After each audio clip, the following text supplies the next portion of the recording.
الحمد لله وكفى والصلاة والسلام على عباده الذين اصطفى أما بعد فقد قال الله عز وجل في القرآن المجيد والفرقان الحميد وما أرسلناك إلا رحمة للعالمين آمنت بالله صدق الله العظيم وبلغنا رسوله النبي الكريم الأمين ونحن على ذلك لمن الشاهدين والشاكرين والحمد لله رب العالمين. أما بعد فقد قال الله عز وجل في شان حبيبه صلى الله تعالى عليه وسلم مخبرا وآمرا إن الله وملائكته يصلون على النبي يا أيها الذين آمنوا صلوا عليه وسلموا تسليما. اللهم صل سيدنا ومولانا محمد وعلى آل سيدنا ومولانا محمد وبارك وسلم وصل عليه. الصلاة والسلام عليك يا سيدي يا رسول الله، الصلاة والسلام عليك يا سيدي يا حبيب الله، الصلاة والسلام عليك يا سيدي يا رحمة للعالمين وعلى آلك وأصحابك وسلم عليك يا خاتم النبيين. وہ جو نہ تھے تو کچھ نہ تھا، وہ جو نہ ہو تو کچھ نہ ہو، جان ہے وہ جہان کی، جان ہے تو جہان ہے. اور خوف نہ رکھ ذرا رضا، تو ہے عبد مصطفیٰ. خوف نہ رکھ ذرا رضا، تو ہے عبد مصطفیٰ. تیرے لیے امان ہے، تیرے لیے امان ہے. اور حسن یوسف پہ کٹی مصر میں انگشت زنا، حسن یوسف پہ کٹی مصر میں انگشت زنا.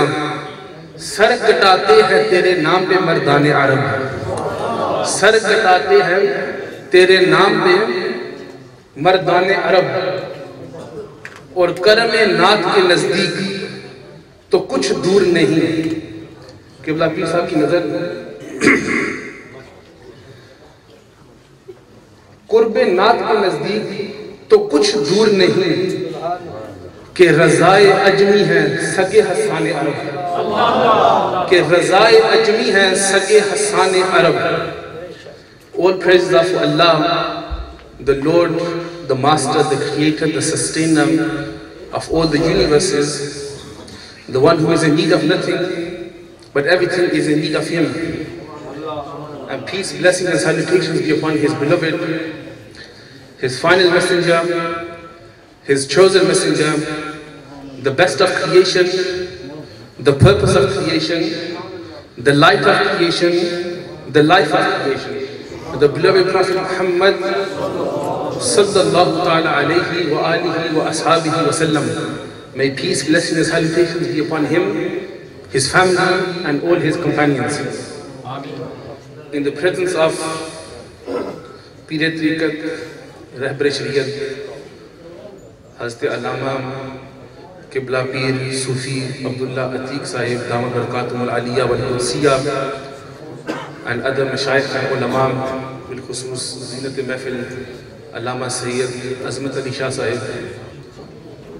And with great honor and thanks to the Youth Milad Committee of Mosul, and also the Mosul Sunni movement and every Sunni in Mosul for organizing such a great event in remembrance of the Milad, the Mawlid, the birth of the Messenger sallallahu alaihi wasallam. Now before me you have heard many speeches and very prolific and detailed talks as well.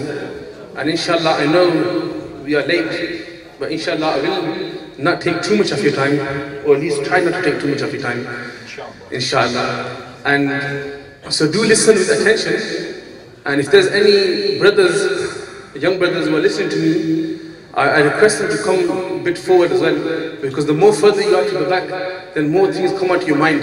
So try to take these things out of your mind and listen inshallah attentively, and inshallah while you will listen from me, I hope Allah subhanahu wa ta'ala gives me the ability to speak haqq, and gives you the ability to act upon this haqq as well, and also gives you the ability to speak the haqq as well. With the ijazat of Qibla Pir Sahib, when we come to celebrate and when we come to talk about the birth of the Messenger sallallahu alaihi wasallam, when I came last week to Mosul, the brothers who were there, majority of you can recognize their faces from there last week as well. That was part 1. So now this is part 2. So inshallah, so this is part 2 now, and hopefully inshallah the parts will continue as well. But inshallah, this is part 2 for Mosul. Now, when we come to such events, we always have these people, like I've heard in Mosul as well. There are certain people who say to you that why do you go to such events for? This is bid'ah, this is shirk, so forth. And we discussed this last week as well. Last week we discussed one of the sects which say this is bid'ah. Today we're going to talk about the other sect which says this is bid'ah, and see what sort of reality they have behind them and what audacity they have to speak and say such, give such fatwas as well. But just to elaborate, not elaborate, just to add something to what Allama Shaykh was speaking before, talking about the Sufiyab to be the real mujahids of Ahl Sunnah and to be the real mujahids of Islam. And this is true. And one name I would like to mention today, which obviously there are many names of the mujahideen of Ahl Sunnah and the Sufiyab, and Allama Sahib mentioned a few in the time that he had, and I'm only going to mention one, because this one links up to something which I'll be talking about in a little while as well. And this one is no other than Mujaddid al-Fisani, Shaykh Ahmad Sarhandi Mujaddid al-Fisani, Rahmatullahi ta'ala alayhi, who was a Mujaddid, and his tajdeed. Do you all know what Mujaddid is? Those who know what a Mujaddid is, put your hands up, be honest. Okay, so not many do, so I'll quickly elaborate, quickly give you a definition. Mujaddid is somebody who does tajdeed. How?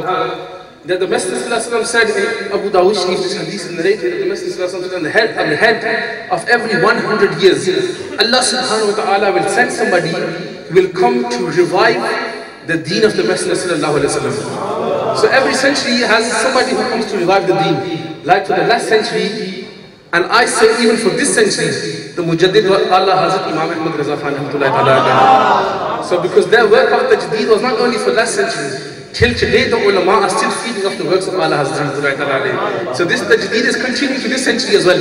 But of that time was the Mujaddid al-Fisani of the 10th century.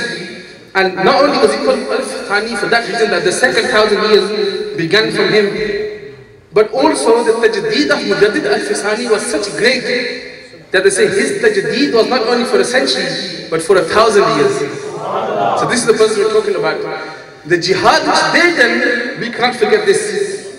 Because the jihad they done in their time was against somebody who I can say from his maybe ulad or from his family, somebody is treading on the same path today as well. Hazrat Mujaddid al-Fisani, when he did jihad against Akbar Badshah, for what reason? Akbar Badshah, the emperor of the Mughal Empire, he made something called Deen Akbari, which was that all religions, if you're a Hindu or a Sikh or a Muslim, we're all one. Mazallah, astaghfirullah, we're all one. Why? Because we have different names, but our God is one. This is the interpretive belief he had. All say astaghfirullah. Now this person, when he did this, and he said, now amongst our mahafil, our majalis, in our masjids or mandirs or gurdwaras, we can only talk about them things which all of our religions agree on. Anything which is debatable, we are not allowed to mention. And also, we're going to go to mandirs and talk about Islam.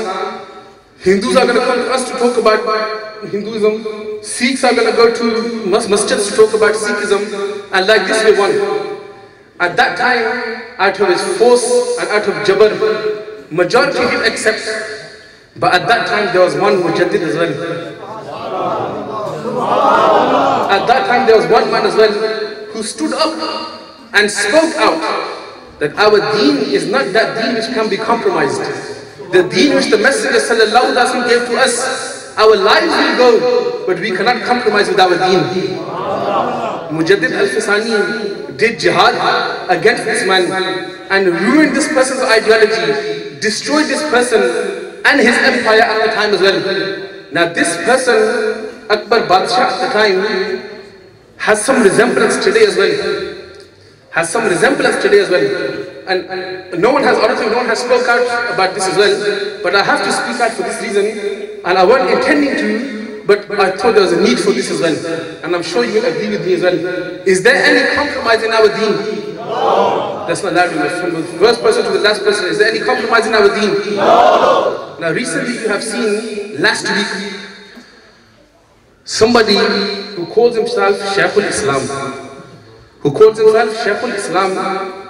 Now this person, using this title and name to deviate people from the right path to the wrong path, what did he do? Last week he came on Jia News and ARY News as well.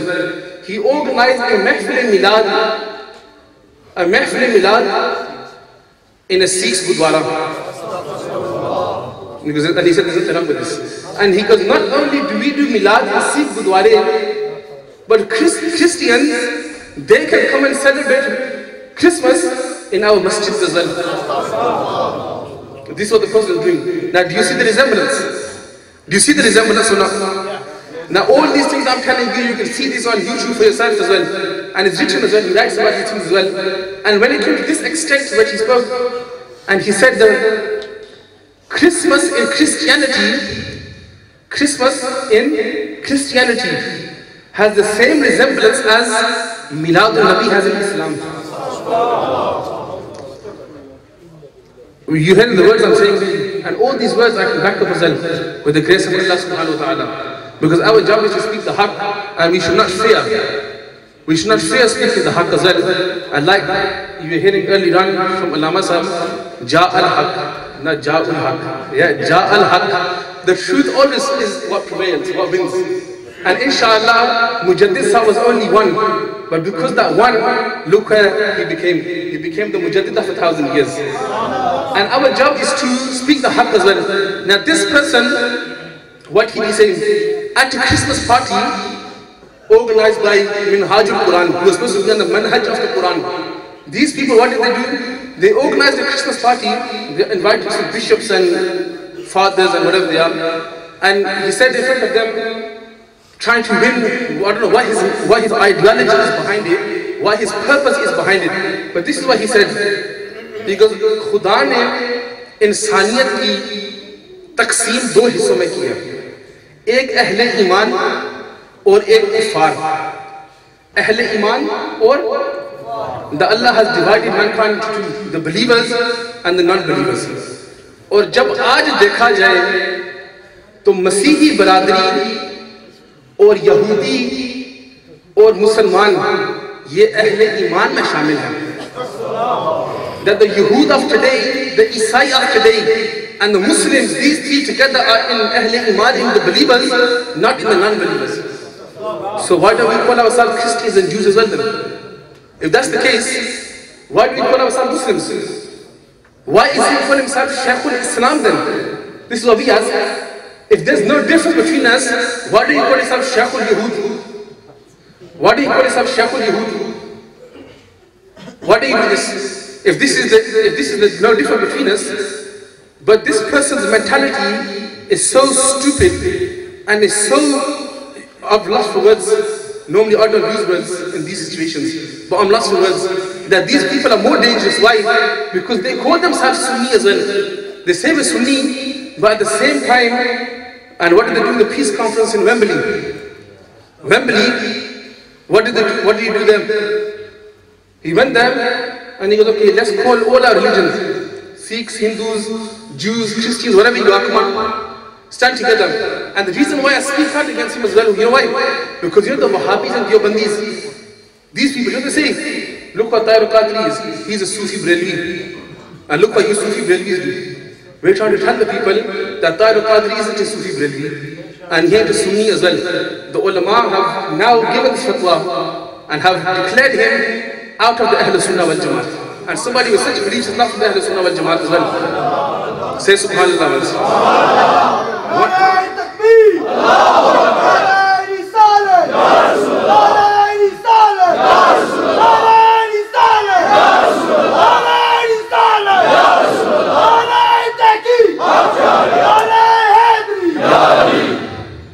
So we have to all agree with this, what I am saying. And